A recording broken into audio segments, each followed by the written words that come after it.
Teman-teman yang dirahmati Allah, Bismillahirrahmanirrahim. Assalamualaikum warahmatullahi wabarakatuh. Waalaikumsalam Waalaikumsalam. warahmatullahi wabarakatuh. Alhamdulillah, wassalatu wassalamu ala rasulillah, wa la hawla wa la quwwata illa billah. Rabbi israh li sadri, wa yassir li amri, wahlul 'uqdatam min lisani yafqahu qawli. Allahumma allimna ma yanfa'una wa anfa'na bima 'allamtana warzuqna ilman nafi'a ya rabbal alamin. Teman-teman dirahmati Allah, alhamdulillah, puji syukur kehadirat Allah atas segala kenikmatan sehingga bisa kita berkumpul kembali. Mohon maaf pada kesempatan yang lalu saya terpaksa harus izin gitu ya, karena memang ternyata tidak memungkinkan, jadwalnya lumayan padat dan juga lumayan melelahkan pada saat itu sehingga kayaknya tidak memungkinkan. Daripada tidak maksimal, mending kita jangan paksakan dulu lah, sesekali lah libur. Baik. Tak lupa salat serta salam mari kita sajikan ke junjungan kita Nabi Muhammad SAW dengan penuh harap semoga kita termasuk umat yang akan mendapatkan syafaat dia ya Rabbal alamin. Pada kesempatan yang lalu, sebelum ini kita sudah membahas sampai ke ayat 72. Sekarang insya Allah kita melanjutkan kajian kita surah Maryam di ayat yang ke-73. Baik, a'udzu billahi minasyaitonir rajim. Wa idza tutla 'alaihim ayatuna bayyinatin qala alladziina kafaru lil ladziina aamanu ayyul fariqaini khairum maqama wa ahsanu nadiya. Wa idza tutla 'alaihim. Nah, tentu kemarin kita bahas sedikit, review sedikit ya supaya ada paham sambungannya.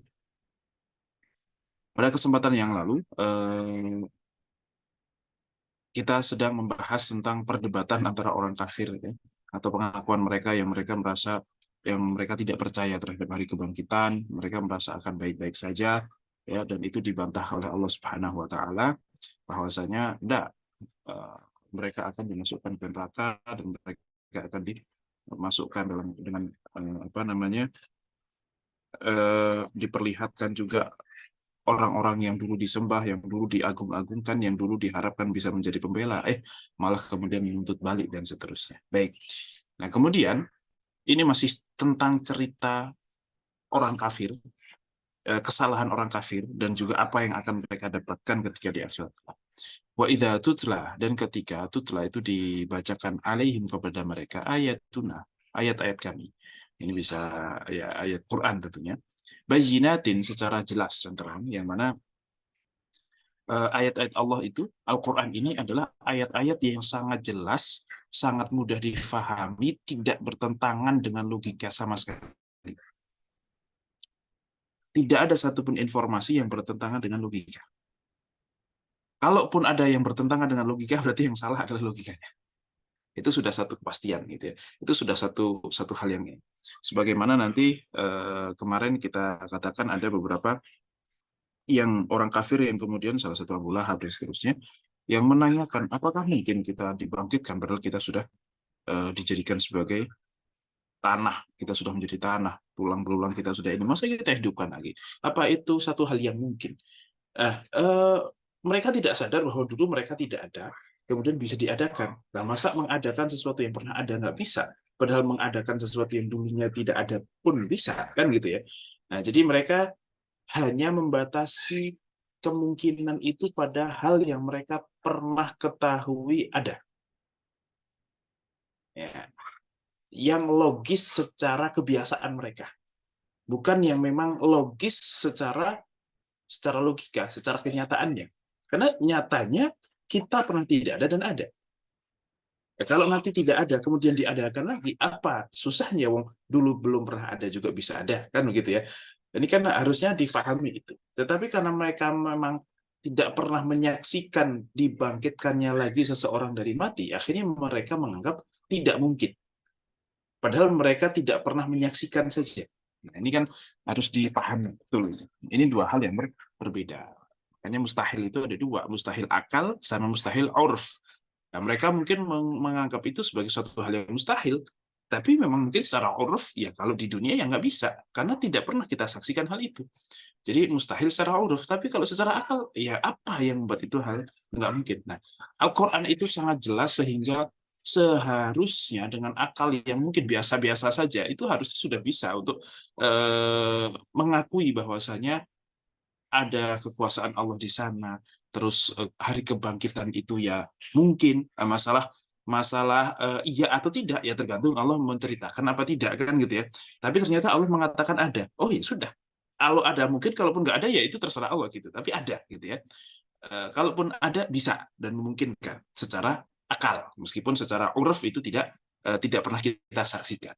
Nah, qala alladziina kafaru wa idza tutla 'alaihim ayatuna, ketika dibacakan kepada mereka tentang ayat-ayat kami, tentang bahwasanya orang yang beriman nanti akan beruntung, orang yang kafir nanti akan disiksa, kemudian kita akan dibangkitkan lagi dan segala macam ya, dengan aturan-aturan dari Allah itu. Kalau mengakui keimanan tentang Allah, qala alladziina kafaru, orang-orang yang kafir itu kemudian berkata, lilladzina amanu, kepada orang-orang yang beriman, ayyul fariqaini khairum maqaman wa ahsanu nadiya. Oke, kalau memang kalian ngeklaim bahwasanya kalian nanti yang akan beruntung dan kami itu akan salah gitu ya. Ayo kita bandingin aja sekarang. Ayyul fariqaini khairum maqaman.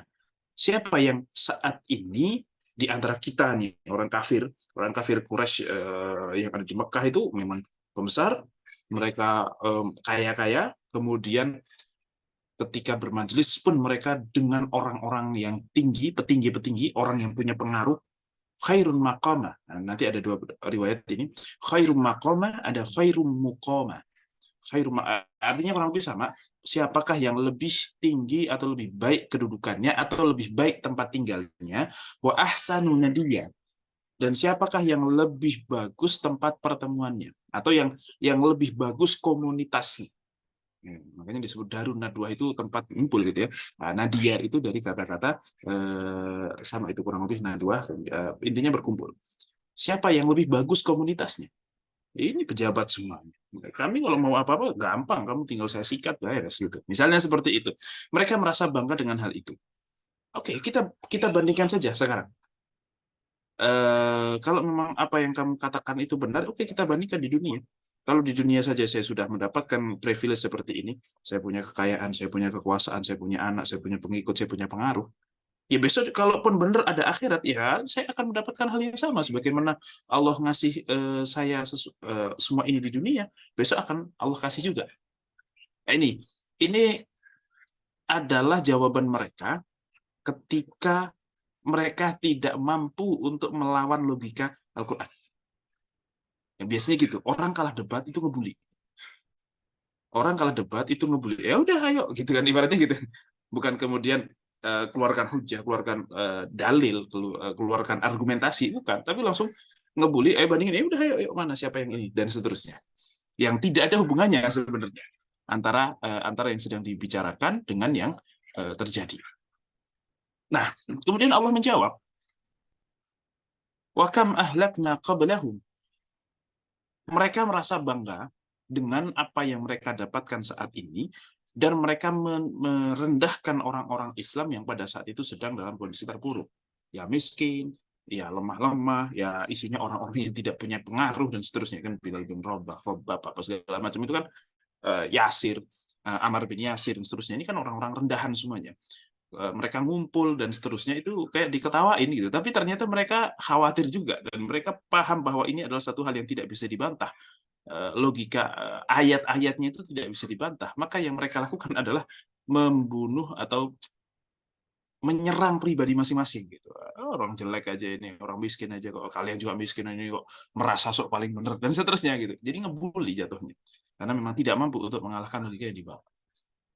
Nah, ketika mereka membanggakan apa yang mereka miliki di dunia ini, kemudian Allah menjawab, wa kam ahlakna, betapa banyak kami ahlakna, kami membinasakan qablahum, sebelum mereka, yang membanggakan seluruh harta dan kekuasaannya, pengaruhnya, pengikutnya dan seterusnya, min qarnin, dari qarn. Qarn itu bisa berarti satu generasi.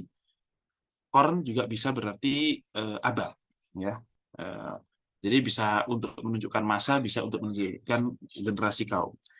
Wa kam ahlakna qablahum min qarnin hum ahsanu athatha wa ri'ya.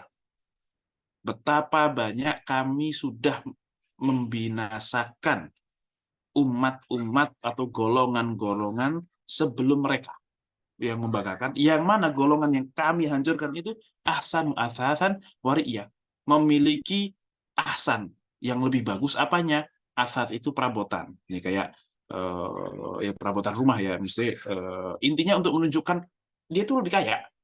Kalau mau bandingin kekayaannya jauh lebih kaya. Warian dan juga juga penampilannya itu lebih bagus, lebih berlinting.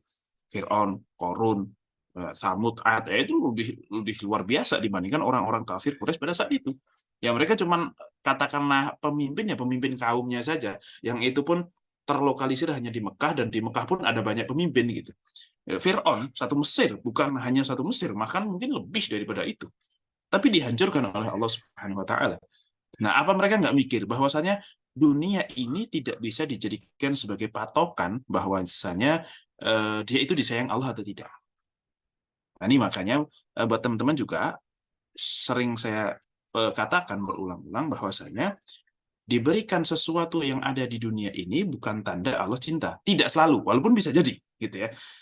Diberikan apa yang kita sukai di dunia ini tidak selalu tanda cinta Allah. Walaupun juga bisa jadi. Sebagaimana diberikan adab oleh Allah Subhanahu wa taala atau diberikan ujian di dunia ini bukan berarti Allah benci. Bisa jadi malah cinta, tapi juga memang bisa jadi itu adab gitu. Jadi apapun sebagai seorang muslim itu harus melihat dengan mutafail. Mutafail itu artinya optimis. Diberikan kenikmatan, ya tetap optimis, ini tanda cinta Allah. Diberikan ujian, ya optimis, ini tanda cinta Allah. Keduanya itu akan sama-sama baiknya jika menjadikan kita lebih dekat pada Allah. Dan keduanya itu akan sama buruknya ketika menjadikan kita jauh dari Allah. Karena sejarah orang yang bermaksiat kemudian diazab karena kemaksiatannya ya ada. Sejarah orang yang diistidraj. Wa nastadrijuhum min haitsu la ya'lamun wa umli lahum inna kaidi matin. Istidraj itu juga salah satu azab Allah untuk orang-orang yang bermaksiat. Artinya cinta Allah bisa diperlihatkan dengan diberikannya kenikmatan ataupun dengan diberikannya ujian. Sama halnya bencinya Allah juga bisa diperlihatkan dalam bentuk kenikmatan, juga bisa diperlihatkan dalam bentuk adab oleh Allah Subhanahu wa taala. Ini maka kita sebagai orang Islam itu harus selalu husnudzan kepada Allah. Karena kata Rasulullah, inni inda dzanni abdi, sesungguhnya aku itu sesuai dengan prasangka hambaku. Loh, kalau memang hambaku itu kok menyangka aku mencintai dia, ya Allah, itulah yang terjadi gitu ya. I'malu fakullun muyassarun lima khuliq, kata Rasulullah. Pokoknya kerjain aja. Kerjakan saja apa yang memang seharusnya kita kerjakan. Karena kita semuanya itu akan dimudahkan untuk mencapai takdir yang sudah ditakdirkan untuk kita. Jadi ya sudah, kerjakan saja. Kerjakan yang menurut kita kok baik. Oh, kalau katanya orang yang beruntung itu adalah orang yang jaga sholatnya, jaga amanahnya, menjauhi fitnah-fitnah, menjauhi harta haram, dan seterusnya gitu. Ya sudah, lakukan semaksimal mungkin. Karena orang yang memang ditakdirkan untuk menjadi orang baik dengan dihindarkan dari semua hal yang dosa-dosa itu akan dimudahkan untuk meninggalkan dosa. Sebagaimana orang yang ditakdirkan untuk menjadi orang jelek, itu dimudahkan untuk melakukan hal yang buruk-buruk gitu. Itu selalu seperti itu. Malu fakullun muyassarun lima khuliq. Pokoknya lakukan saja yang memang seharusnya kita lakukan, dilakukan.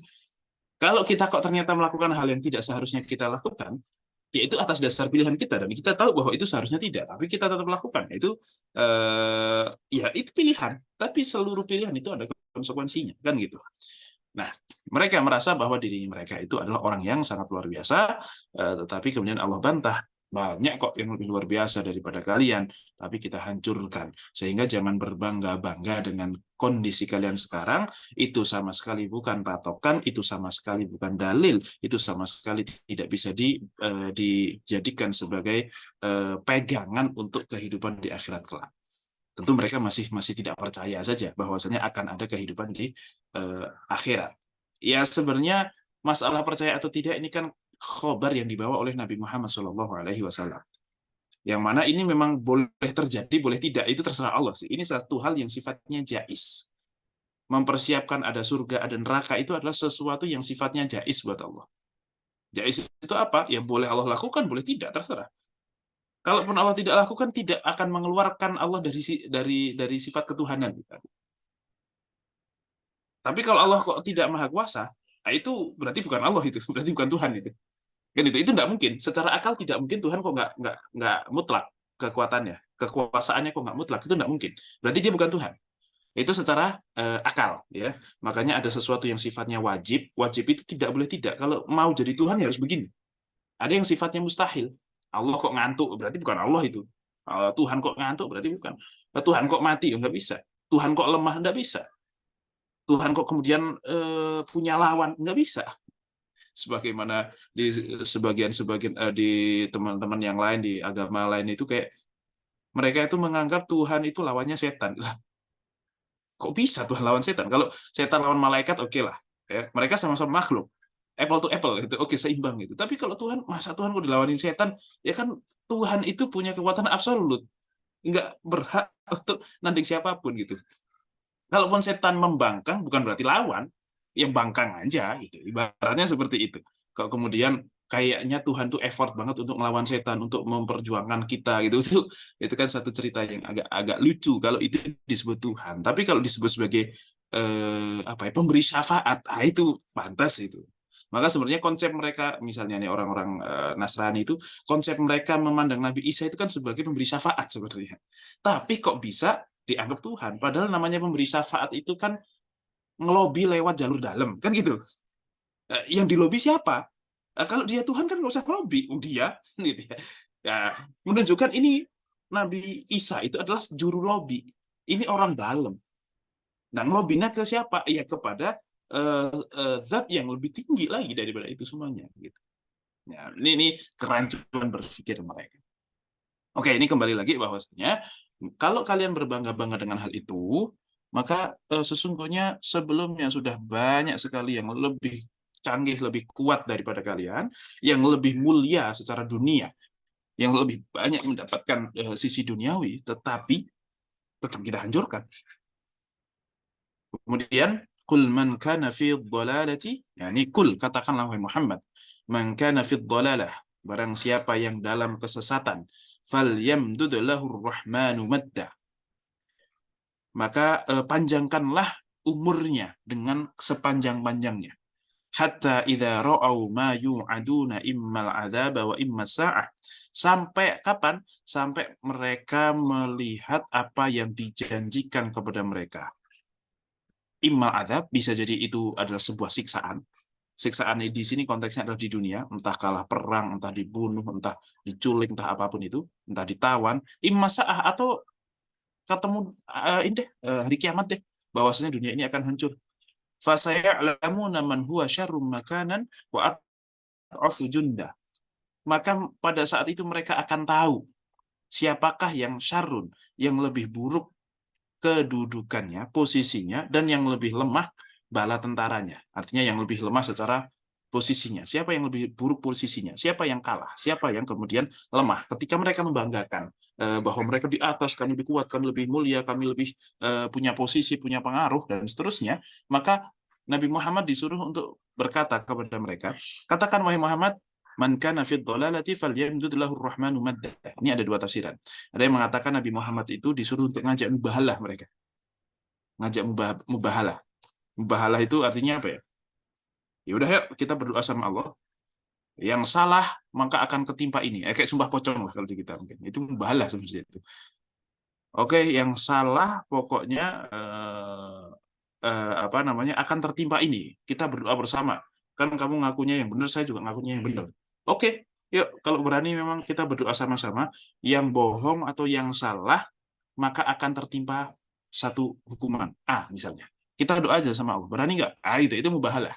Jadi Rasulullah disuruh untuk mengucapkan mubahalah kepada mereka. Ya sudah, ayo. Yang salah dari kita, maka semoga Ar-Rahman, Zat yang Maha Pemurah ini, memanjangkan umurnya sampai mereka eh, akan bisa membuktikan sendiri terhadap apa yang sudah dijanjikan itu. Dia kan mengaku, wah, kalau kami di dunia dimuliakan, di akhirat dimuliakan. Nah, tapi kalau kalau dari sisi ini enggak, ya harus beriman. Kalau kafir ya akan binasa kan gitu. Apa? Ya antara kalau enggak kalah perang, pokoknya dihinakan di dunia oleh Allah Subhanahu wa taala, atau kalaupun tidak, ya sampai ketemu kiamat lah gitu. Ya kan akhirnya mereka pada kalah perang juga kan. Pada mati di apa namanya perang Badar, padahal posisinya mereka 1.000, Rasulullah cuma 300 sekian, tapi posisinya kok bisa menang gitu. Dengan peralatan perang seadanya, karena kondisi saat itu Rasulullah dan para sahabat tidak sedang ingin perang, tapi sedang ingin mengambil kembali harta mereka yang ditahan di kota Makkah. Kan jadi kalau nggak salah Abu Sofyan ya. Abu Sofyan itu yang membawa barang dagangan orang Mekah dari Syam. Dari Syam kan lewat Madinah tuh kalau mau ke Mekah. Nah, orang-orang Madinah itu tahu bahwasanya ini akan membawa harta bendanya, harta dagangannya orang Mekah melalui ya dekat-dekat Madinah situlah. Mau dibegal gitu ceritanya. Kenapa kok dibegal? Karena orang-orang Makkah itu kan rata-rata keluar hijrah ke Madinah tidak boleh bawa apapun. Semuanya begitu. Nah, akhirnya kami hanya ingin mengambil hak. Oke, udah kalian ambil yang punya saya di sana, tapi saya akan ambil yang di sini ya. Kurang lebih seperti itu. Sebagai bentuk apanya kompensasi lah. Awalnya begitu. Ternyata sudah ada mata-mata juga pada saat itu. Kemudian ngasih tahu, awas jangan lewat sini akan dihadang, lewat yang sana saja. Akhirnya lewat yang lain itu. Lewat yang lain, ya. Tetapi yang di kota Mekah itu sudah terlanjur siap-siap. Oke, perang kita. Gitu. Wah, apa namanya harta kita mau dirampas nih sama Muhammad dan bala tentaranya. Oke, kita perangi, kita datangin itu Madinah, kita hajar gitu. Akhirnya sudah dengan 1.000 pasukan itu, dengan persiapan yang memang mau perang, ternyata eh, dikabarkan bahwasanya harta kalian sudah lolos kok, sudah aman, nggak jadi dibegal. Artinya bisa lolos gitu ya, tidak tertangkap oleh Nabi Muhammad SAW gitu. Tetapi Abu Jahal gitu, Abu Lahab itu ya lah nggak bisa lah, nggak pantang pulang sebelum menang kan gitu kurang lebih. Ini sudah terlanjur kita keluar, sudah terlanjur dari rumah kita sudah diupacarai pelepasan ya.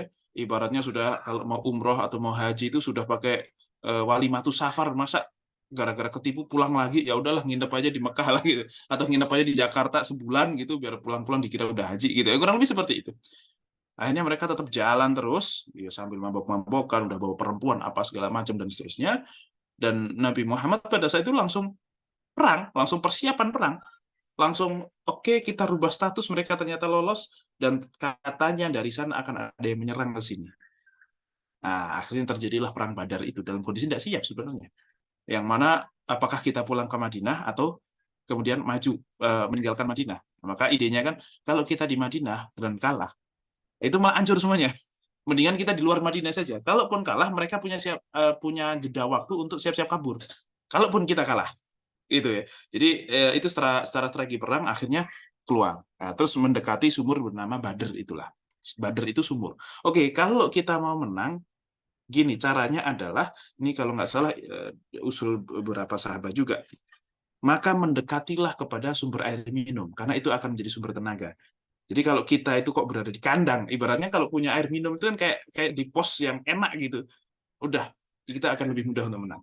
Ya, akhirnya dengan doa Rasulullah yang kalau sampai hari ini kalah maka engkau tidak akan falam tukbad fid dunya abadan kan gitu ya, maka engkau tidak akan disembah oleh siapapun setelah ini gitu. Karena ini adalah Rasul terakhir. Ya, kalau kalah ya udah gitu ya. Ya udah selesai episode ini. Ya, makanya Allah menangkan di Ma'rakatul Badr ini. Nah, mereka dihinakan oleh Allah Subhanahu wa taala di dalam perang Badar. Akhirnya mereka yang pembesar-pembesar ini kan rata-rata mati di situ semuanya.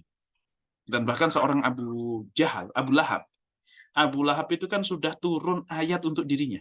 Tabbat yada abi lahabi wa tabb ma aghna anhu maluhu wa ma kasab. Kan gitu ya. Sudah dicap Abu Lahab itu pasti masuk neraka dan pasti nggak akan beriman. Itu sudah dicap. Dan itu kondisinya Abu Lahab masih hidup. Abu Lahab dicap seperti itu dalam kondisi masih hidup. Akhirnya para koleganya Abu Lahab itu bilang begini, Abu Lahab, udahlah untuk meruntuhkan eh, apa ya, kitab suci Nabi Muhammad, kitab sucinya Muhammad itu, udah kamu masuk Islam aja, selesai. Kan dia selama ini ngeklaim bahwasanya Al-Quran ini tidak la raiba fi, tidak ada keraguan. Dia isinya dari Allah semuanya. Maha tahu apa yang akan terjadi. Pokoknya Al-Quran itu tidak akan pernah salah. Kamu tinggal masuk Islam, udah gugur semuanya itu. Tapi Abu Lahab pun kan juga nggak mau akhirnya. "Loh, masa saya mengakui dia sebagai ini?" Dan seterusnya gitu. Akhirnya pun dia matinya pun nggak Islam gitu. Padahal sudah segampang itu untuk apa namanya, untuk mencari celah di dalam, bisa kalau misalnya mau ya bisa aja, tapi ya memang itulah Al-Qur'an gitu, sudah dipastikan tidak akan pernah meleset, ya nggak meleset, meskipun sebenarnya mereka punya kesempatan yang luar biasa. Ini ibaratnya bola sudah di depan gawang, kipernya sudah kelewat, tinggal nendang doang kok ya malah apa, nabrak tiang gitu kurang lebih ya, seperti itulah. Nah, hatta idza ra'au ma yu'aduna imma al-'adzaba wa imma as-sa'ah fa sayalamuna man huwa syarrun makanan wa ad'afu junda. Ini ditantang oleh Rasulullah Shallallahu alaihi wasallam. Pakai mubah lah. Tapi ada tafsir lain yang mengatakan bahwasanya ini adalah doa Rasulullah Shallallahu alaihi wasallam kepada mereka, ya, supaya mereka itu ya udah, oke, ya Allah, semoga mereka ini dipanjangkan umurnya, ya, sampai mereka itu mendapatkan salah satu di antara dua. Kalau nggak ketemu hari kiamat, ya mereka akan dihinakan di dunia. Jadi mereka dihinakan, terhinakan di dunia. Baik. Wa yazidullahu alladhina ihtadaw huda. Ya, yang tersesat ini Rasulullah mintakan supaya panjang umurnya dan makin tersesat. Wa yazidullahu alladhina ihtadaw huda. Tetapi Allah menambahkan kepada orang-orang yang beriman apa? Menambahkan keimanan mereka, menambahkan petunjuk mereka. Dan ini menjadi dalil bahwasanya suatu ketaatan itu akan menambah keimanan.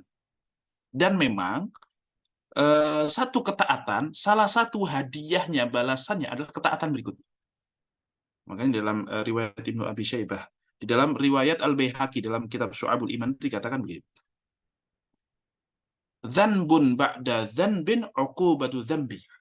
Dosa setelah kita melakukan suatu dosa, itu adalah balasan dari dosa yang pertama. Jadi salah satu balasan dosa, kita itu diazab dengan melakukan dosa berikutnya. Ya, itu susah, ya, udah lingkaran setan itu. Dan al-hasanatu ba'dal hasanati itu adalah jazaul hasan. Kebaikan yang datang setelah kita melakukan kebaikan itu adalah balasan dari kebaikan tersebut. Ini makanya kalau mau istiqomah itu ya memang harus selalu melakukan kebaikan. Paksa diri sendiri untuk melakukan kebaikan. Maka insya Allah akan muncul berikutnya itu kebaikan-kebaikan berikutnya. Nah, tentu dengan perjuangan untuk mengikhlaskan. Artinya kita melakukan kebaikan itu ya hanya untuk cari ridho Allah, bukan untuk hal yang lain ya. Bukan untuk hal yang lain, tapi untuk mencari ridha Allah. Maka insya Allah kita semakin senang dengan kebaikan, semakin akan tenang dengan melakukan kebaikan, dan akan semakin dimudahkan untuk melakukan kebaikan. Nah itu. Tapi kalau kita sudah melakukan kemaksiatan, itu akan semakin tenggelam, tenggelam, tenggelam, tenggelam kalau tidak segera sadar dan bertobat begitu ya. Nah itu akan semakin tenggelam, tenggelam, tenggelam, dan merasa bahwasanya kemaksiatannya sudah tidak ada rasa nikmatnya. Tapi kalau tidak melakukan tidak bisa gitu. Tapi setelah melakukan itu jadi tidak tenang, khawatir apa segala macam. Tapi kalau tidak melakukan nggak bisa. Ah, ini sudah adab, itu sudah agak apa namanya, sudah berat yang seperti itu. Ya, udah susah. Itu adalah satu kondisi yang sangat-sangat menyiksa. Melakukan kemaksiatan, udah maksiat, kita juga sudah nggak nyaman, sudah nggak enak, tapi pengen cabut juga udah susah, gitu. Nah itu butuh perjuangan. Tapi ya insya Allah bisa. Artinya siapa sejago-jagonya kita maksiat, tetap lebih lebih lebih jago sifat Rahman Rahimnya Allah lah, itu kurang lebih ya. Sejago-jagonya kita berbuat maksiat, segento-gentonya, itu bahasa Jawa, gento itu apa ya, pokoknya orang yang maksiat apa aja udah pernah dikerjain gitu, itu tetap lebih hebat lagi sifat Rahman dan Rahimnya Allah. Maka kita tidak boleh untuk menutupi rahmat Allah dari diri kita. Wah kalau saya udah nggak bisa, ataupun kok dari orang lain, wah kalau kayak dia aja kayaknya udah sul khotimah lah matinya. Nggak bisa gitu. Nggak akan seperti itu. Baik. Wal baqiyatus shalihatu. Adapun apa yang baik-baik itu akan al-baqiyat. Nanti itu dia akan kekal, khairun 'inda rabbika thawaban wa khairum maradda. Yang baik-baik itu akan kekal dan itu akan lebih baik di sisi Allah, apanya, pahalanya, wa khairum maradda, dan juga akan lebih baik balasannya atau tempat kembalinya. Maradda itu tempat kembali. Wal baqiyatus sholihat, adapun yang kalian lakukan dari amal-amal soleh, ya, sisa-sisa dari amal soleh itu akan tetap ada di sisi Allah Subhanahu wa taala dan akan mendapatkan ganjaran yang lebih baik dan juga tempat kembali yang lebih baik dibandingkan kekafiran mereka. Ya, masalah ini sarkas juga sebenarnya. Kok kebaikan dibandingkan dengan keburukan? Wow, kebaikan yang kamu lakukan itu akan pahalanya lebih baik daripada pahala mereka. Kan mereka nggak dapat pahala ya, dapatnya kan siksa kan gitu ya. Tapi ini sarkas juga gitu ya. Ya udahlah, pokoknya masing-masing amal ntar aja lihat gitu. Kurang lebih seperti itu. Ya, khairun 'inda rabbika thawaban wa khairun maradda. Baik. Kemudian yang berikutnya, afara'aita alladzi kafara biayatina wa qala la'utayanna malan wa walada. Apakah engkau tidak melihat ada satu fenomena, ada satu orang yang kafir dengan ayat-ayat kami? Kemudian dia berkata, la'utayanna malan wa walada. Sungguh aku akan diberi harta dan anak. Kapan? Besok di hari kiamat. Jadi ini ceritanya adalah ayat ini turun kepada Khabbab bin Arad. Khabbab bin Arad yang sedang punya masalah dengan Al-As bin Wa'il. Al-As bin Wa'il itu bapaknya Amr bin As. Kakeknya Abdullah bin Amr bin As. Amr bin As seorang sahabi yang luar biasa. Beliau yang kemudian menaklukkan atau membuka kota Mesir, negara Mesir pada saat itu di zaman Umar. Kemudian Abdullah bin Amr bin As itu salah satu Abadillah, kan ada beberapa Abdullah, Abdullah bin Mas'ud, Abdullah bin Umar, Abdullah bin Abbas, Abdullah bin Amr bin As. Itu 4 Abdullah yang sahabat kecil-kecil tapi ulama semuanya. Ini di kalangan sahabat aja udah ulama ya, apalagi mereka itu kecil-kecil kemudian hidup di era tabiin juga. Nah, jadi ulama besar lah mereka ini. Nah, Al-As bin Wa'il ini orang kafir yang congkak. Ini pembesar juga memang. Orang kafir yang maksudnya itu sebenarnya dia tidak sadar bahwa dia itu sedang berhadapan dengan Allah, bahwa kata-katanya itu ada hubungannya dengan Allah. Dia itu hanya sedang mengejek Muhammad dan bala tentaranya saja dan pengikut-pengikutnya saja. Itu yang sedang mereka ejek gitu. Yaitu kondisinya adalah atau ceritanya Al-As bin Wa'il ini sedang membikin satu perhiasan. Ya, jadi zaman dulu itu dia punya emas mungkin batangan, kemudian dikasih ke orang, di pengrajin itu tolong jadikan cincin, tolong jadikan kalung dan seterusnya gitu. Oke, dan siapa yang pengrajinnya itu? Itu adalah Al-Khabbab bin Al-Arad. Khabbab bin Al-Arad. Dia adalah seorang sahabat muhajir, miskin, Badri. Badri itu maksudnya adalah yang ikut perang Badar. Kemudian Khabbab bin Arad itu ya mengerjakan apa yang menjadi permintaan Al-As bin Wa'il ini. Setelah mengerjakan, oke, ini emasnya saya kembalikan, sudah dalam bentuk yang bagus sesuai dengan keinginan gitu ya. Kemudian dimintalah upahnya. Khabbab minta upahnya ya, sebagaimana perjanjiannya. Apa kata ketika diminta upah? Kata Al-As bin Wa'il, lan aqdiyaka hatta takfuru bi Muhammadin.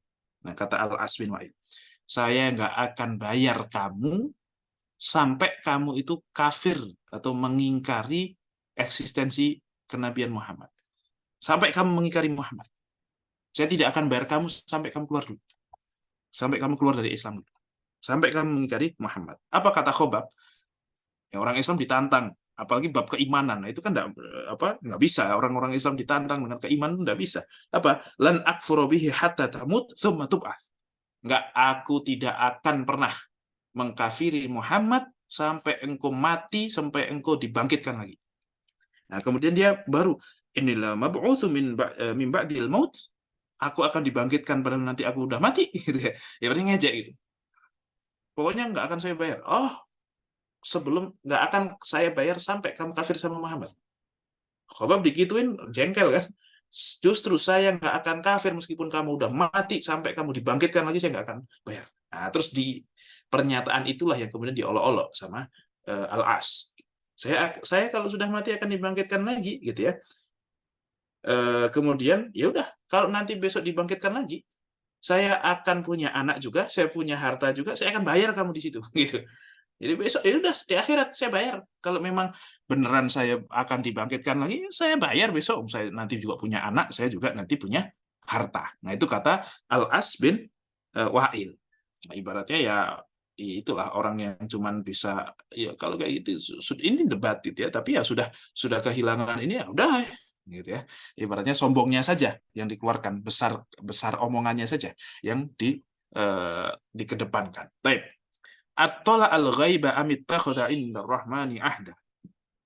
Kemudian Allah menanyakan, kok sampai ada orang ngomong kayak gitu?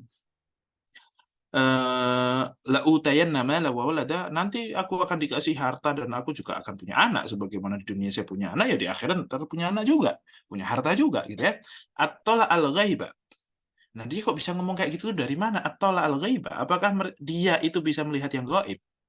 Sudah bisa menerawang takdir, oke saya besok nanti akan dapat harta dan seterusnya. Amit takhadha inda rahmani ahda, atau dia udah melakukan perjanjian dengan Allah, artinya sudah deal, atau mungkin dia sudah melakukan sesuatu yang nanti akan dijanjikan oleh Allah balasannya berupa harta dan anak-anak.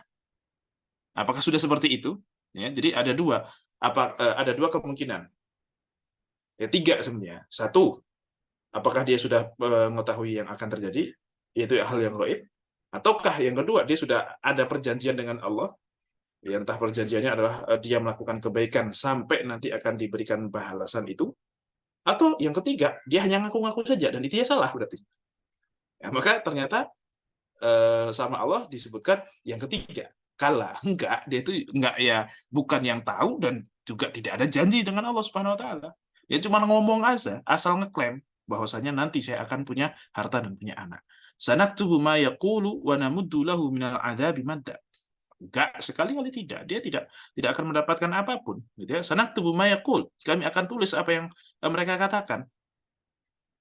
Semua yang dilakukan oleh dia akan kami tulis. Wa namuddu lahu minal adzabi madda. Justru kami akan memberikan azab kepada mereka melebihi yang seharusnya. Satu, dia kafir. Ya, kafir itu akan dapat azab. Udah kafir, kepedean. Oh, besok di akhirat akan mendapatkan harta dan anak. Ya, itu justru dia seolah-olah sudah tenang aja, nanti itu urusan sama Allah udah beres lah, itu saya besok punya anak punya inilah gitu kurang lebih. Nah, justru akan wanamuddulahu, akan diberikan azab yang lebih banyak lagi, minal azab madda, azabnya akan dipanjangkan, maksudnya akan diperbanyak dan akan dilebihkan dibandingkan yang seharusnya. Terus apalagi wanarithuhu ma yaqulu wa ya'tina farda, dan kami akan mewarisi apa yang ia katakan.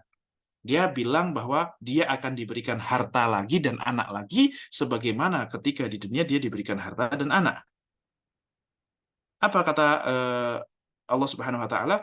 Enggak, kami akan mewarisi apa yang ia katakan itu. Anaknya diwarisi, hartanya diwarisi. Kalau sudah mati, maka kenapa pakai waris? Waris ini kan satu hal yang pasti. Waris itu orang kalau sudah mati nggak bisa ngapa-ngapain. Orang kalau sudah mati, katakanlah dia punya harta banyak, punya anak 5. Dia sebel sama anak pertama dan kedua.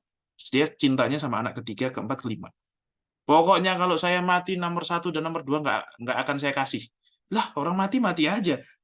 Orang kalau udah mati, wong masuk ke kuburan sendiri aja nggak bisa, apalagi mempertahankan hartanya, kan nggak akan mungkin bisa gitu ya. Makanya itu nari itu satu pengambilan yang lebih kuat lagi.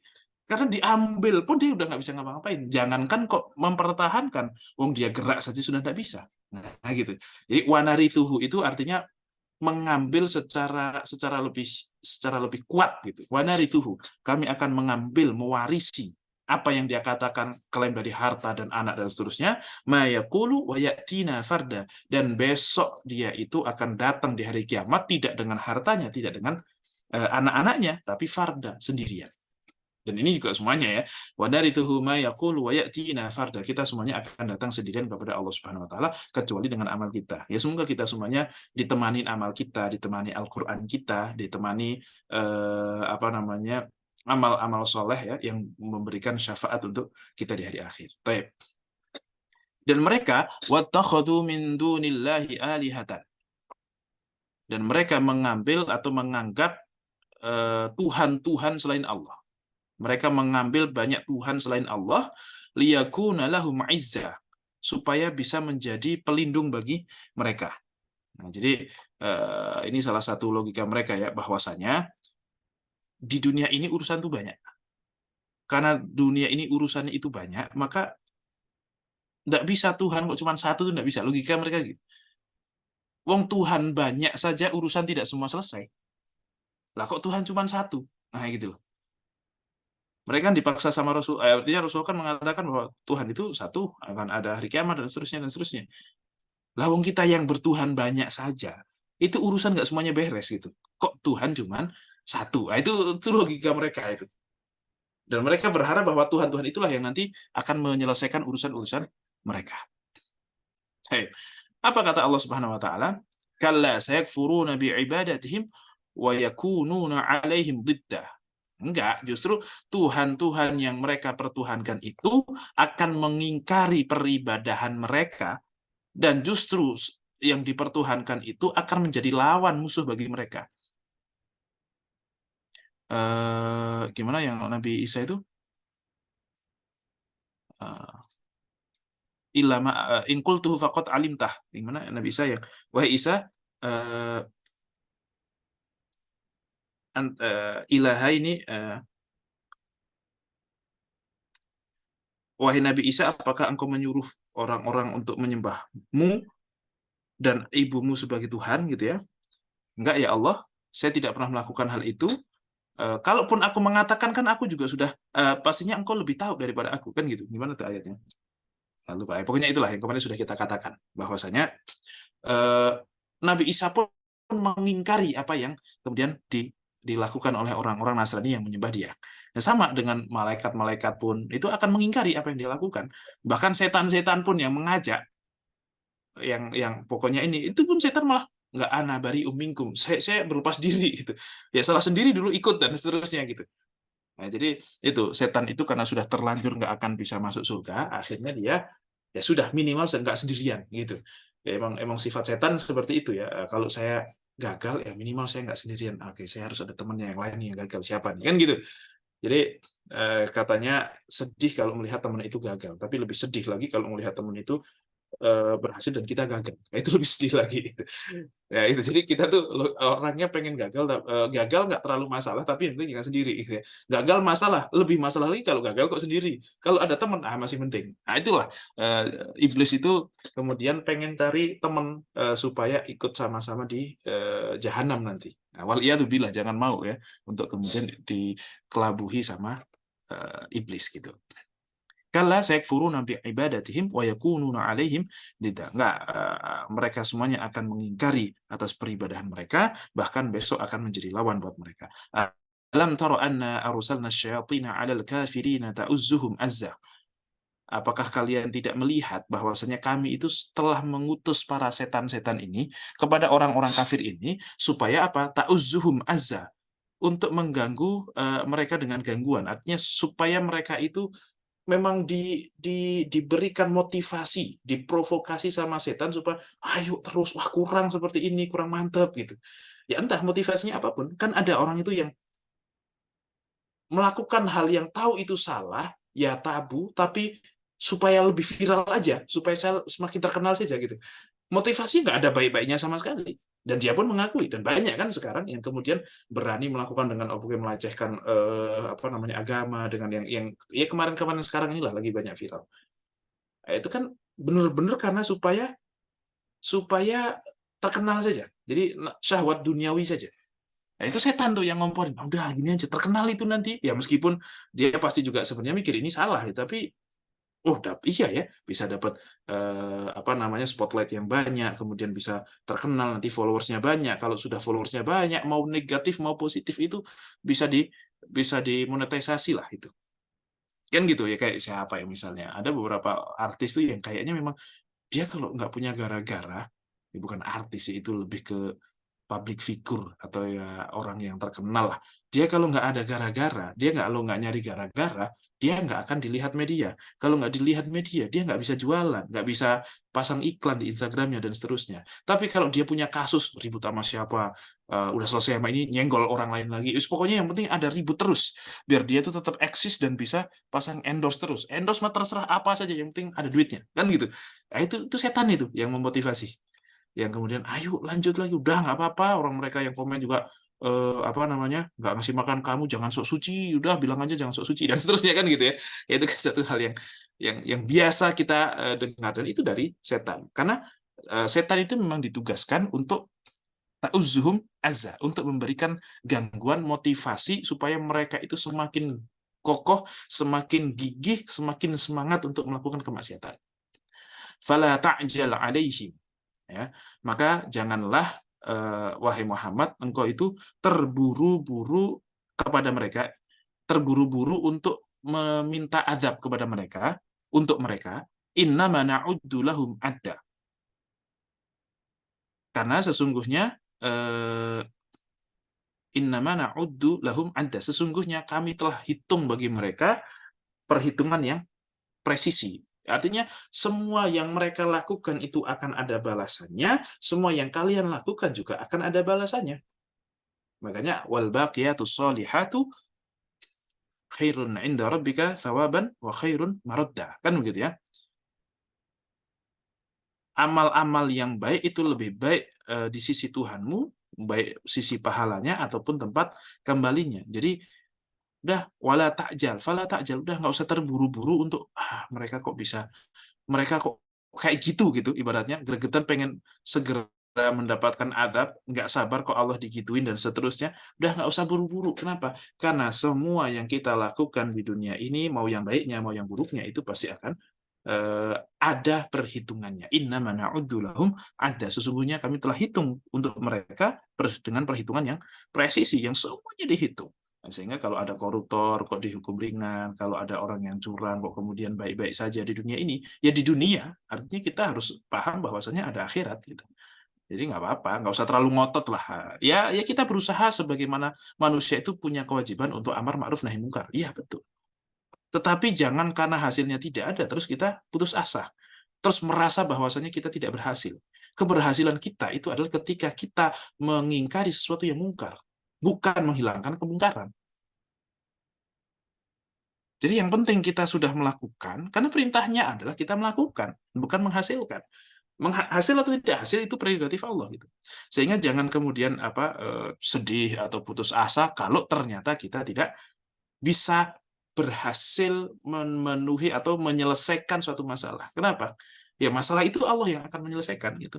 Dan Allah yang memang menjadikan masalah itu ada. Jadi sudah, nggak usah terlalu protes dengan kondisi itu, tapi yang penting kita melihat kemungkaran ya kita nahi mungkar, ketika melihat kemakrufan ya kita amar ma'ruf, udah cukup itu saja. Masalah berhasil atau tidak berhasil itu adalah hak prerogatif Allah. Itu semuanya ada perhitungannya. Kamu sudah berusaha, ada perhitungannya, mereka tetap maksiat juga ada perhitungannya. Kita cuma diperintahkan untuk amar ma'ruf, nahi mungkar, titik. Tidak untuk kemudian memastikan ma'ruf itu ada, untuk memastikan mungkar itu hilang. Enggak. Dan tidak punya kuasa juga toh, kan gitu. Nah, karena kadang beberapa di antara kita terlalu ngotot. Ngototnya itu amar ma'rufnya tuh, amar ma'ruf atau nahi mungkarnya tuh pakai hawa nafsu gitu. Jadi apa ya? Kalau apa yang kita omongkan, yang kita aspirasikan itu kok nggak ditangkap, itu akhirnya putus asa. Kayak nggak dianggap males kan gitu ya. Padahal ya memang bukan itu gitu. Keberhasilan kita bukan kita dianggap apa enggak. Nah, kalau dianggap atau enggak, itu kan kita amar ma'ruf juga supaya cuma didengar, supaya kita diakui bahwa kita adalah bagian dari yang ma'ruf. Kita nahi mungkar juga supaya kita apakah itu tujuannya? Kan bukan. Ya karena itu perintah Allah, kita mencari ridha Allah, ya sudah. Amar ma'ruf, nahi mungkar. Selesai. Enggak ada urusan gitu. Ya, artinya enggak ada urusan di sini tuh bukan tidak mengupayakan, tapi ya sudah berusaha, selesai urusan kita. Masalah hasil itu urusan Allah Subhanahu wa Ta'ala. Nah, gitu. Jadi supaya kita nggak terlalu capek ya, karena kalau sudah berusaha terus terbebani dengan ekspektasi, kan capek. Nah itu, jadi nggak usah terlalu banyak ekspektasi lah. Tapi yang penting berusaha lillahi ta'ala. Oke ya, alhamdulillah kita sudah berusaha, ya kalah oke, ya menang oke, kan gitu misalnya. Kan mungkin teman-teman bikin program berhasil, oke, yang ikut banyak oke, yang nggak ikut banyak ya nggak apa-apa, namanya juga usaha. Yang penting amar ma'ruf nahi mungkar jalan terus. Yang penting kita itu sudah sesuai dengan perintah Allah, kita sudah improve sebaik mungkin, kita sudah berusaha sebaik mungkin, sudah cukup. Nah, jangan terlalu la tut'ib nafsaka, jangan membebani diri dengan hasil. Ya memang hasilnya udah begitu, terima, nggak usah jadi beban buat kita gitu. Nah, seharusnya seperti itu gitu ya. Bahwasanya semuanya sudah ada perhitungannya, yang baik akan dihitung baik, yang buruk akan dihitung buruk gitu ya. Jadi kalaupun di dunia ini kok tidak tegak keadilan itu, pasti akan ada pengadilan Allah yang itu tidak mungkin ada yang bisa lepas. Tidak mungkin ada yang bisa lepas. Semuanya pasti teradili dengan baik semuanya gitu. Jadi jangan batasi bahwasanya keadilan itu hanya ada di dunia saja. Harus terbalaskan di dunia dan seterusnya. Oke. Itu ayat 84. Nah, ini yang besoknya kita insya Allah 85 ke sana kita bahas di pertemuan yang akan datang, dan insya Allah besok selesai nih sampai ayat 98 insya Allah. Kita sampai ayat 84 saja, bahwasanya fala ta'jal alaihim innama na'uddu lahum adda. Oke, Allahu a'lam bishawab ya, semoga bisa difahami, dan silahkan buat teman-teman yang mungkin ada pertanyaan, jika ada tafadhal. Insyaallah, syukran Ustaz, jazakallah khairan untuk ilmunya, insyaallah. Nah teman-teman, untuk sesi ini silakan untuk teman-teman yang ingin bertanya, silakan.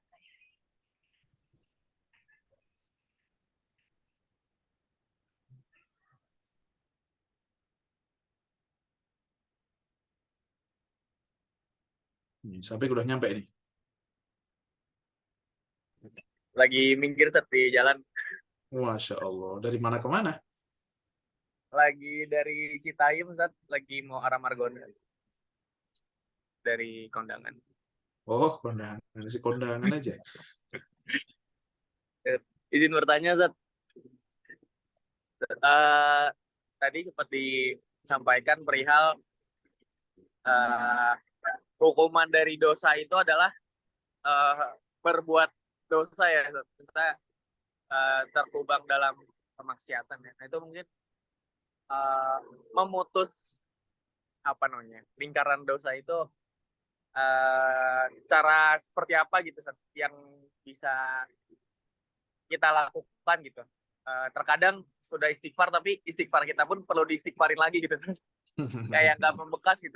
Jadi kayak adakah hal-hal yang bisa apa ya lebih efektif dalam buat obat nih gitu, atau cukup istighfar aja gitu, Ustaz. Oke. Jadi gini. Itu satu, Ustaz. Sama ada lagi, Ustaz. Kedua, ini lagi sempat kepikiran gitu, Ustaz.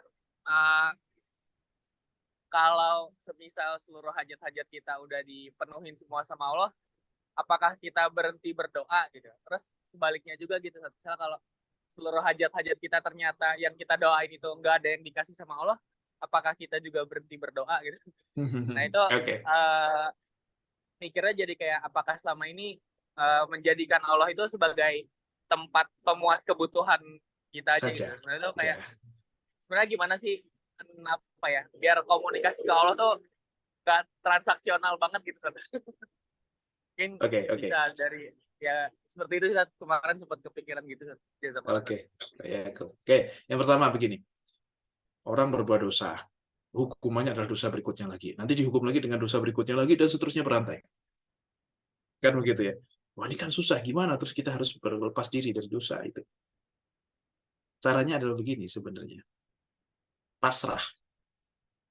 Karena banyak dari kita itu ketika melakukan suatu dosa, atau mungkin melakukan suatu kebaikan, itu merasa bahwa itu prestasi kita atau itu adalah kesalahan kita, sehingga kita lawan dengan prestasi.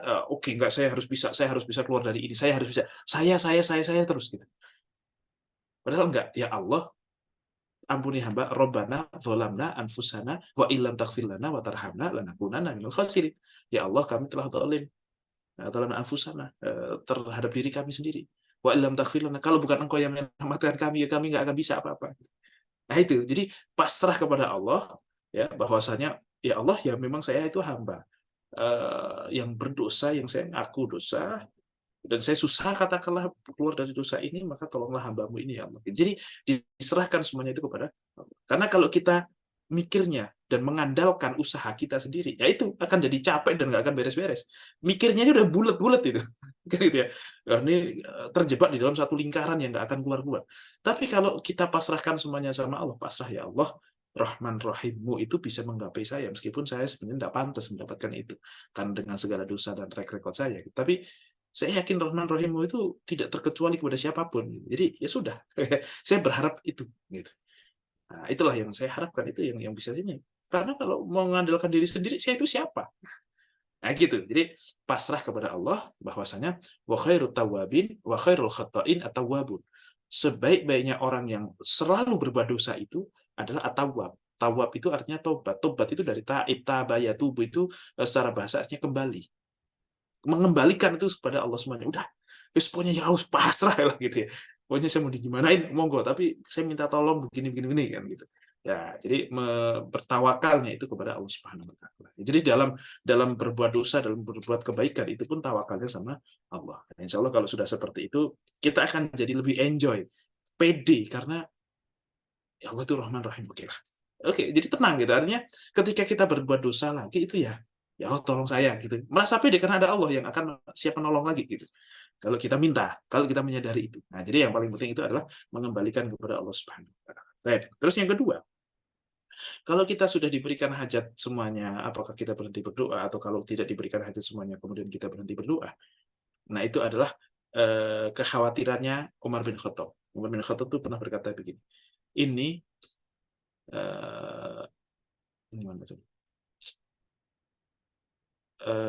saya tidak peduli apakah doa saya itu diijabah atau tidak sama Allah. Tapi yang paling aku khawatirkan adalah ketika aku tidak diberikan hidayah untuk tetap mau berdoa kepada Allah.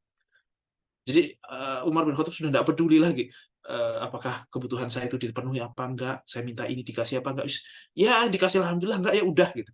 Tapi yang paling aku khawatirkan, apakah kalau nggak dikasih terus saya berhenti berdoa, atau kalau saya dikasih kemudian selesai doa saya. Itu yang paling dikhawatirkan oleh Umar bin Khattab. Ya. Kenapa? Karena begini, doa itu tidak hanya sekedar pemenuh kebutuhan kita. Tapi doa itu adalah bentuk pengakuan. Makanya doa itu disebut mukhul ibadah. Inti daripada ibadah. Kenapa? Karena kalau kita berdoa, sebenarnya itu hanya salah satu pembuktian dari kita kalau kita itu mengesahkan Allah. Oke, ya Allah, saya minta istri. Kenapa kok mintanya sama Allah? Karena yang paling bisa menghadirkan itu ya Allah. Allah mengizinkan, meskipun mertua melarang, saingannya itu pakai mobil 2 pintu, misalnya begitu ya, saingannya pakai mobil 2 pintu, dan seterusnya. Tapi kalau Allah mengizinkan, selesai urusan. Sebaliknya, Sabik itu udah dijodohin sana-sini. Oh, semua keluarga sananya udah setuju. Kemudian ibaratnya, katakanlah dia ada murabi atau apa juga, semuanya sudah mengarahkan ke Sabik semuanya. Tapi Allah nggak setuju, ya bubar, gitu, nggak akan terjadi. Gitu. Ya artinya seperti itu. Sehingga doa itu adalah bentuk pengakuan kita kepada Allah bahwa Allah lah zat yang mutlak, yang absolut di dalam menentukan segala arah. Sehingga saya langsung lobbynya itu sama yang itu gitu. Saya langsung lobby ke sana. Ya oke, selain dengan usaha karena itu sebuah kewajiban, tapi saya lobbynya ke sana. Saya langsung sowan, langsung matur, langsung lobby kepada yang paling memegang keputusan. Untuk ya Allah, saya minta ini, saya minta itu, saya ini, itu, dan itu, dan segalanya. Ya kalau dikasih, artinya itu memang terbaik buat kita. Kalau nggak dikasih, oh berarti itu bukan yang baik untuk kita. Atau begini, dalam hadis Nabi itu dikatakan, doa itu diijabah dengan 3 cara. 1, dikasih apa yang kita minta. Ya baik itu langsung apa nggak langsung, baik itu kemudian dikasih apa yang kita minta, atau ya agak-agak agak-agak 11-12 yang kita minta lah. Katakanlah Sabik minta Fortuner, dikasihnya Pajero, ya kan masih 11-12 lah gitu kurang lebih. Itu yang pertama, dikasih, intinya dikasih yang di dunia. Yang kedua adalah kita dihindarkan dari mara bahaya yang senilai dengan hal itu. Nah, misalnya Sabik minta Pajero, udah dari kecil minta Pajero sampai sekarang, dari kecil dulu nggak ada ya. Ya katakanlah begitu ya. Udah bertahun-tahun minta Pajero nggak dikasih-kasih sama Allah. Padahal kan ud'uni astajib lakum, tapi kok nggak dikasih-kasih? Bisa jadi harusnya Sabik itu dikasih Pajero, tapi habis itu kecelakaan yang menghabiskan biayanya itu sepajero itu gitu. Akhirnya udahlah nggak usah dikasih Pajero tapi nggak kecelakaan. Nah gitu.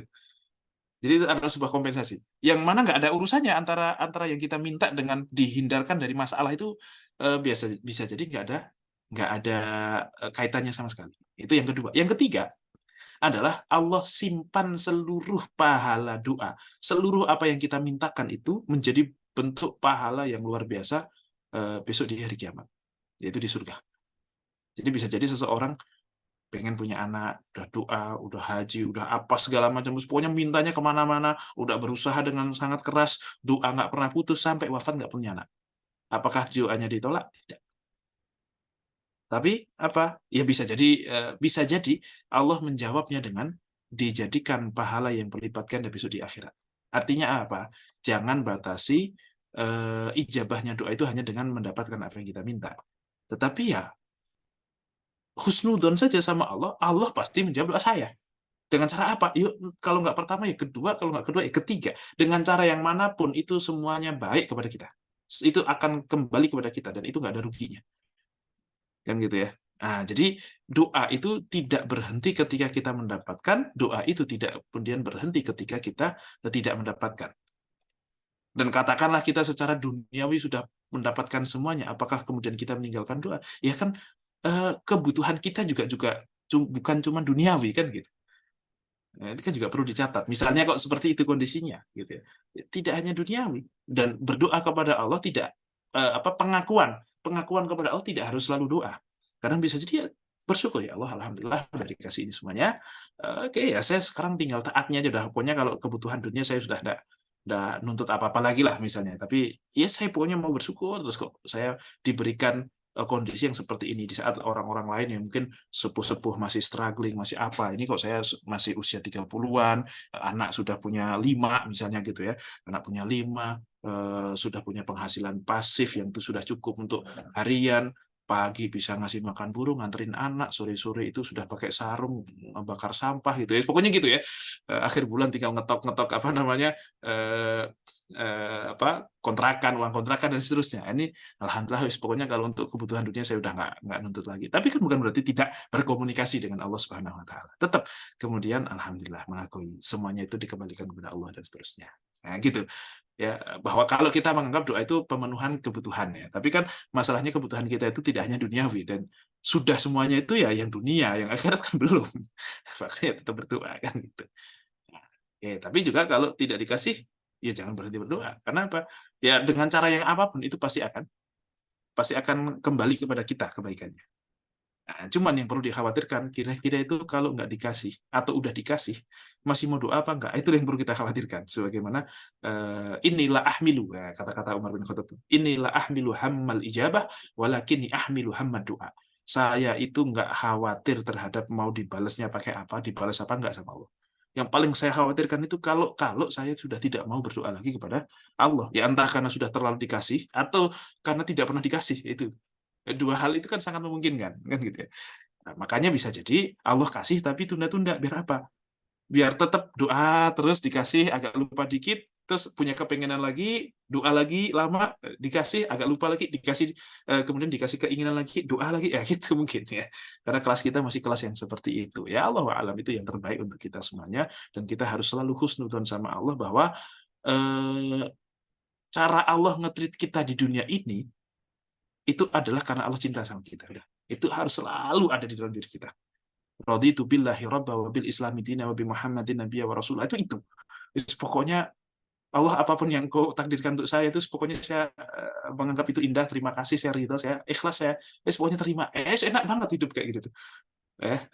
Itu adalah bentuk keridhaan kita terhadap Allah Subhanahu wa taala. Kalau kita ridho, Allah ridho. Dan kita harus berhusnudzon bahwa Allah kita diberikan seperti ini semuanya, itu adalah cara Allah menyayangi kita.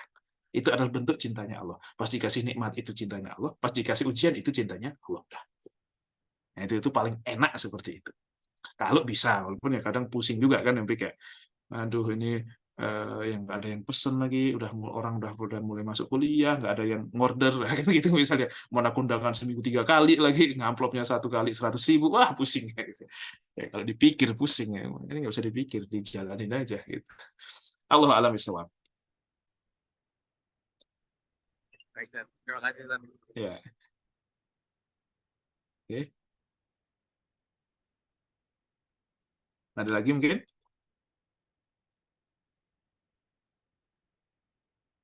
Ini siapa saja nih, saya kok ada Fas ini siapa nih?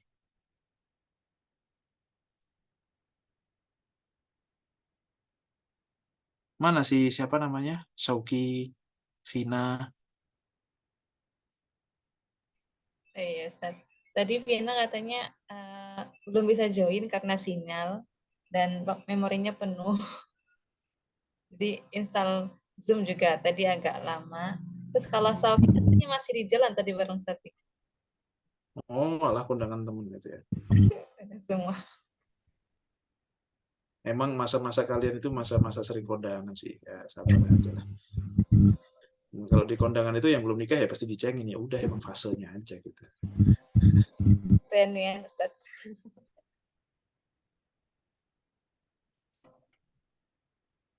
Oke, ada lagi?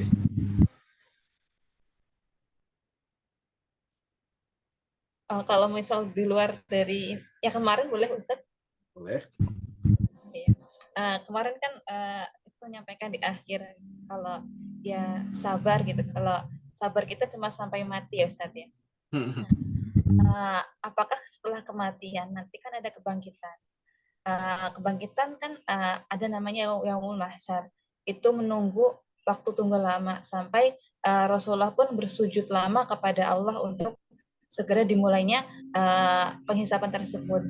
Bukan itu, apakah sudah tidak ada sabar lagi Ustaz, atau yang beruntung ya beruntung terus, atau yang tidak pun ya akan mendapatkan sesuai apa yang dia lakukan dulu ketika di dunia. Oke, begini. Jadi gini. Mahsyar atau mungkin barzakh itu adalah miniatur dari masa depan kita. Ya, mana akhirat. Itu sebenarnya sudah akhirat ya, sudah masuk fase akhirat semuanya. Tapi ujungnya itu kan adalah surga atau neraka, kan itu ujung gitu kan. Nah, kemudian apakah di situ itu butuh sabar atau tidak? Maka yang memang masa depannya suram, itu justru tidak mau bertemu, tidak mau sampai ujung. Yang ada adalah kekhawatiran, dan dia dengan kekhawatirannya saja sudah sangat tersiksa. Nah, belum lagi nanti ada panasnya apa segala macam yang diceritakan di dalam hadis-hadis itu kan ngeri banget ya. Tapi dengan kekhawatirannya nanti ujungnya akan ke sana saja, dan dia sudah tahu. Kita semuanya udah tahu lah. Kalau kita apakah ke kanan apa ke kiri itu kita semuanya udah tahu. Sehingga mereka itu tersiksanya bukan karena masalah harus nunggu, harus sabar, enggak. Tapi aduh jangan sampai ke sana. Sedangkan orang-orang Islam itu sudah tahu akan ke sana dan semangat. Nah, yang menjadikan semangat itu pasti nggak sabar. Ya kayak misalnya Nabila katakanlah dilamar gitu, terus kemudian akan dinikahi di tanggal 4, misalnya di bulan September gitu. Itu kan sudah dari sekarang udah nggak sabar. Tapi kan sabar yang menyenangkan gitu, yang memberikan kita semangat, itu bukan yang menyiksa. Aduh, kapan ya, udah nggak sabar lagi kan gitu. Nggak sabar, memang omongannya tuh nggak sabar kata-katanya, tapi kan aduh udah pengen di sana, udah pengen melakukan ini, sudah pengen akad misalnya, kayak udah dilamar dan segala, udah pengen itu, tapi ya nggak sabarnya itu yang membuat kita itu berbunga-bunga, yang buat kita senang, yang buat kita semangat, bukan yang menyiksa. Nah, maka saya katakan itu sudah tidak perlu difikirkan dan dirancang lagi besok itu akan seperti apa. Kalau di dunia ini memang ini adalah masa apa ya, bisa ke kanan, bisa ke kiri. Ya kan? Kita bisa menentukan arah. Tapi kalau sudah di barzah, sudah kita tidak bisa menentukan arah. Kalau yang senang, nggak usah kita persiapkan apapun, ya udah senang aja udah. Artinya kita nggak usah mikir besok di sana gimana ya. Saya berarti apakah harus bersabar? Saya harus latihan ini dulu di sini. Nggak perlu. Pokoknya lakukan di sini yang terbaik. Udah masuk sana, udah urusan Allah lah udah. Kalau emang dapat VVIP ya udah pasti enak, udah gitu. Cara menikmatinya gimana? Nggak usah pikir, tenang. Kan gitu. Dan ibaratnya kita hidup di dunia ini saja, yang ibaratnya penuh dengan misteri yang kenapa saya lahir di orang tua saya, kenapa kok nggak jadi anaknya Abu Rizal Bakri, itu kan selesai urusan kan ya, nggak usah kuliah-kuliah, nggak usah ini, ya kan gitu misalnya, atau jadi anaknya siapa kayak gitu, jadi anaknya Raffi Ahmad gitu misalnya kan, udah jadi artis sejak kecil, misalnya seperti itu kan dunia yang serba nggak nggak ada kepastian kan gitu. Oke lah, itu pun kita tidak perlu mempersiapkan, tidak perlu memikirkan amat. Wong kita dulu lahir ke dunia ini nggak punya modal apa-apa, nyatanya sampai gede-gede kayak gini, ya kan, ya punya kadang galau, kadang punya masalah, kadang apa segala macam gitu dengan segala urusan hidupnya gitu, ya ternyata baik-baik aja sampai sekarang. Ya kenapa? Karena Tuhannya Allah di dunia ini, nah, besok tetap Allah kan gitu ya. Kita hidup di dunia ini itu ya diatur sama Allah, besok ya Tuhannya tetap Allah, jadi sama aja gitu. Nah, artinya kita tidak terlalu perlu mengkhawatirkan besok kita harus apa di sana. Yang perlu kita khawatirkan adalah kita sekarang mempersiapkan apa supaya di sana besok enak gitu. Cara menikmati enaknya di sana gimana? Nggak usah dipikirin. Terus kalau sengsara di sana, cara cara supaya nggak terlalu sengsara amat gimana? Nggak bisa, kalau udah sengsara aja gitu. Makanya kita sekarang di sini berjuang. Gitu. Jadi nggak usah mikir, wah nanti harus sabar lagi nggak ya? Udah nggak ada urusan itu. Mau sabar pun sabar senang gitu, tenang aja. Jadi nggak usah terlalu dibikin beban lah gitu ya, nggak usah dipikir. Walaupun kadang orang iseng ya, namanya orang iseng tuh ada teman saya itu gini. "Oh, di sana ada jeruk, terus jeruk kan ada kulitnya, ntar kulitnya buang di mana ya?" Itu pikiran amat. Pokoknya di sana enak, kalaupun harus ada kulitnya ya biar ada yang ngebuangin, ada yang memproses apalah gitu ya. Nggak usah terlalu difikirkan secara teknis. Ibaratnya seperti itu Nabila. Jadi katakanlah nggak sabar untuk menuju satu hal yang menyenangkan itu bukan bukan sabar yang menyiksa. Nah, kalau sekarang ini kan memang sabar yang agak-agak harus, ya kadang ada capeknya, kadang butuh healing kan gitu ya, butuh kemudian istirahat dan seterusnya. Tapi kalau di sana itu enggak. Ya semoga kita semuanya besok di akhirat itu di barzakh, di yaumul mahsyar itu nggak sabar pengen mendapatkan kenikmatan. Insyaallah. Oke. Insyaallah, syukran Ustaz.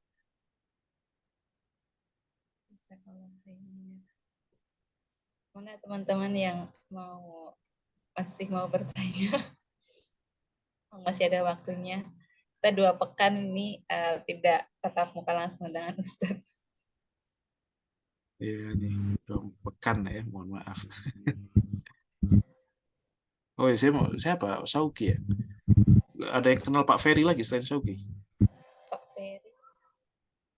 Nggak ada ya. Sabri kenal nggak tuh? Nggak ya. Oh kenal. Jadi kenal apa mau nanya ini? Uni. Bertanya ya. Mau nanya Ustaz. Oh ya, nggak kenal. Oke, ya udah. Silakan Uni. Iya. Izin Ustaz nanya di luar konteks dikit karena Oke. ada kepikiran juga gitu. Kata salah satu Ustaz gitu kan, ternyata kita tuh nggak diizinin untuk marah gitu. Kayak janganlah kamu marah kecuali itu melanggar syariat. Maksudnya melanggar hal-hal yang emang seharusnya marah tuh ya kalau langgar syariat gitu. Karena emang Rasulullah ngajarinnya kayak gitu, apalagi untuk ke keluarga. Jadi ternyata emang sekeren itu akhlaknya Rasulullah gitu. Terus pertanyaan saya itu gimana sih cara kita tuh bisa ngontrol ngontrol diri biar gak marah gitu? Karena kadang kalau habis marah tuh ya ada perasaan puas tapi Menyesal. nyesek sendiri gitu kayak ya Allah kok marah gitu. Padahal hal sepele tapi kok jadi marah gitu. Jadi kadang bingung gimana sih cara kontrol emosi biar nggak melakukan hal-hal yang sebenarnya tuh nggak harus gitu. Oke. Ya, jadi begini. Kita marah itu karena ada kekecewaan. Ada ekspektasi yang tidak kemudian tercapai. kita negor orang misalnya, melakukan satu hal yang salah. Kita tegur kok dia malah nyolot misalnya. Kita jadi marah. Nah, itu perlu dikoreksi. Lah kita negur dia itu urusannya apa? Apakah karena untuk mendakwai? Kalau mendakwai lillahi ta'ala. Kalau dia memang nggak mau, lah kan tugas kita memang innama alikal balagh. Rasulullah saja cuma cukup menyampaikan, tidak memastikan bahwasanya hidayah nyampe kan gitu. Lah kok kita marah? Oh berarti kalau marah kita berekspektasi kita diakui. Lah siapa kita harus diakui gitu. Nah, itu memang perlu riadoh. Oke, secara teori gampang lah kayak itu. Karena kita butuh pengakuan, kita punya ekspektasi atas pengakuan misalnya. Atau kita itu, oh berarti saya nggak dianggap dong kalau kayak gini. Nah gitu kan, sering kan. Kita menyampaikan sesuatu terus nggak diterima, terus kita marah karena kita merasa nggak dianggap. Kitanya gitu ya. Bukan karena apa namanya, loh ini kan perintah Allah, kok kalian nggak mau. Banyak lah. Seolah-olah itu dakwah padahal kita sedang menunjukkan kita. Gitu. Seolah-olah dakwah. Oke, kalau niatnya benar itu jadi dakwah. Tapi karena biasanya kalau ujungnya marah karena kita niatnya nggak benar, gitu. Maka caranya adalah dengan mengkoreksi itu semuanya. Dan butuh riadoh. Riadoh itu apa? Latihan. Banyak sekali ulama-ulama itu. Ini salah satunya nggak harus marah ya. Ini kan banyak nih. Masalah hati itu kan banyak. Bisa marah, bisa ujub, bisa riak, bisa ya gitu-gitulah banyak. Ada banyak ulama yang diriwayatkan tuh begini. Dia ulama yang luar biasa, dipuji oleh jamaahnya. Wah, Syekh luar biasa. Engkau tuh, saya benar-benar mengagumi engkau. Engkau tuh adalah fakih, alim, luar biasa ilmunya. Saya tidak pernah dengarkan dari ulama-ulama lain dan seterusnya. Pokoknya gitu. Dan pada saat detik itu dia merasa bangga. Wah, ya saya memang belajar mulu sih.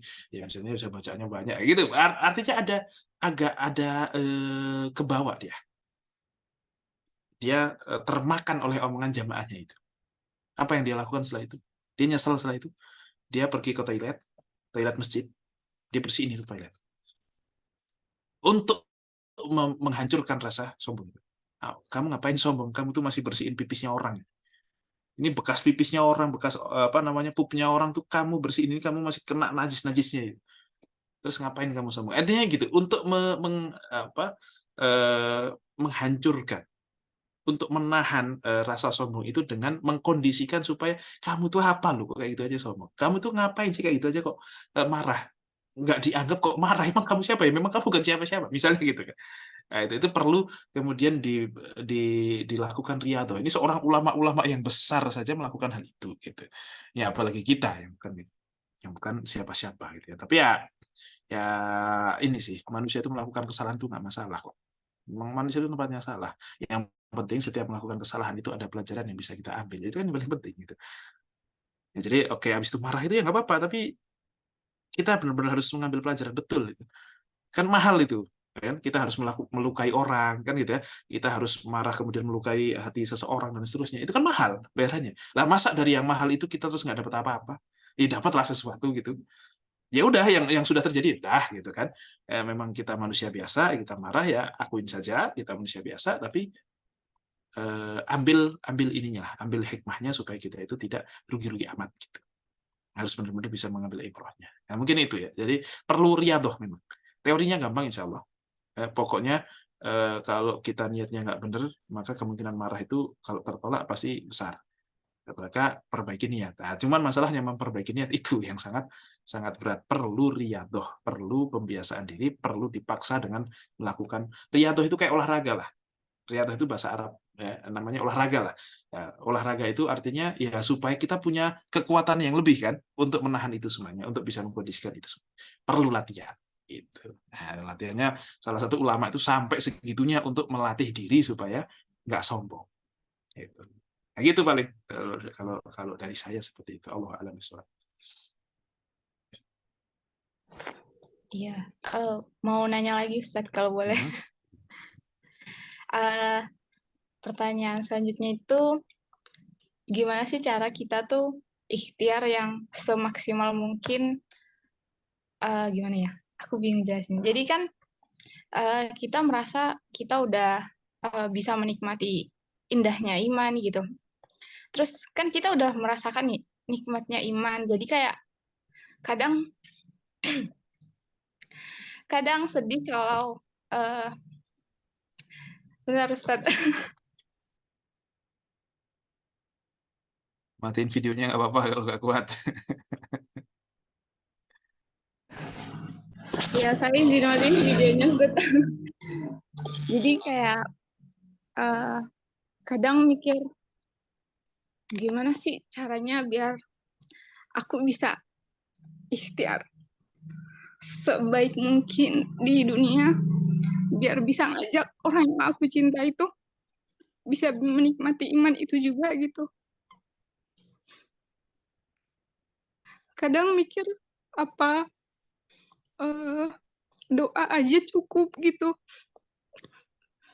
Tapi kalau mau nyeramahin juga merasa nggak pantas gitu. Ya. Ya, bingung. Mohon arahannya Ustaz. Baik, jadi begini. Ya ini, suatu kepedulian yang seperti sedang kamu tunjukkan itu semoga menjadi proposal kepada Allah supaya Allah luluh untuk kemudian memberikan hidayah. Karena ya memang yang punya hak itu adalah Allah. Gitu. Innaka lan tahdi man ahbabta walakin Allah yahdi man yasha. Sesungguhnya kamu tidak akan pernah bisa memberikan hidayah kepada siapapun. Kecuali yang memang Allah kehendaki. Gitu. Jadi kepedulian kita, rasa sedih kita, kalau artinya kita sudah sangat berusaha sangat baik. Kemudian kita pengen orang lain juga mendapatkan kebaikan yang sama dengan kita. Apa yang bisa kita lakukan? Allah memerintahkan kita untuk amar ma'ruf nahi munkar. Itu satu hal yang wajib, yang sudah tidak usah ditanya lagi dalilnya. Kemudian prakteknya seperti apa? Saya kira ini sudah paham untuk orang yang di bawah, kepada orang yang di atas, kepada orang yang sejajar, dan seterusnya. Orang yang dekat, orang yang jauh, dan seterusnya. Sudah paham lah cara komunikasinya dan seterusnya. Tapi memang yang paling ya harus dari awal dan sampai akhir itu adalah memasrahkannya kepada Allah Subhanahu wa taala. Dan pasrah itu kita boleh berharap, kita boleh merengek. Tapi ya harus mengakui juga, kita harus dalam posisi siap juga bahwa ini semuanya adalah keputusan Allah Subhanahu wa taala. Itu adalah semuanya keputusan Allah Subhanahu wa taala. Dan begini, jangan batasi kasih sayang Allah hanya kepada tampilan luar. Ya, kecuali untuk satu hal yang memang pasti gitu ya. Tapi intinya ya mungkin dia seperti itu, tapi minimal dia seperti ini ya. Semoga yang kebaikan yang dia lakukan itu menambah hidayah Allah untuk dia dan seterusnya. Gitu. Ya, dan memang harus kita pasrahkan kepada Allah Subhanahu Wa Taala. Tunjukkan ya bahwasanya saya tuh sangat peduli ya Allah sampai segini saya itu. Ini adalah usaha saya dan ini yang bisa saya lakukan maksimal. Ya, dari awal sampai akhir saya sudah pasrah. Usaha ini hanya suatu bentuk kewajiban saya untuk merealisasikan apa yang saya inginkan, kan gitu ya. Tetapi semuanya dari awal sampai akhir itu tentu adalah hak Allah Subhanahu wa taala. Kita pasrahkan semuanya. Ya, dan ya semoga ya tadi kepedulian Uni ini benar-benar menjadi proposal. Kalau siap, gitu ibaratnya gitu, dikasih tiba-tiba. Nah, kan seperti itu. Gitu. Allah alam.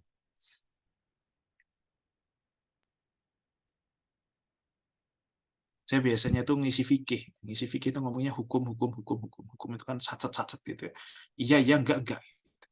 Ini sekarang jadi lebih banyak sesi curhat kayaknya. Tapi ya seru, artinya jadi ada satu hal yang berbeda yang ternyata kita butuh apa namanya untuk saling ya seperti yang memberikan watawasobil haki watawasobil sober kan, ini kan saling menasihati supaya kita kembali kokoh dari siap kuat kan gitu ya, kurang lebih kan seperti itu gitu ya, walaupun ya besok rungkat lagi misalnya gitu, tapi ya pertemuan inilah semoga membuat kita semakin kokoh ya, terus kokoh kembali kokoh gitu ya, dan tetap kokoh, semoga istiqomah terus, amin ya rabbal alamin.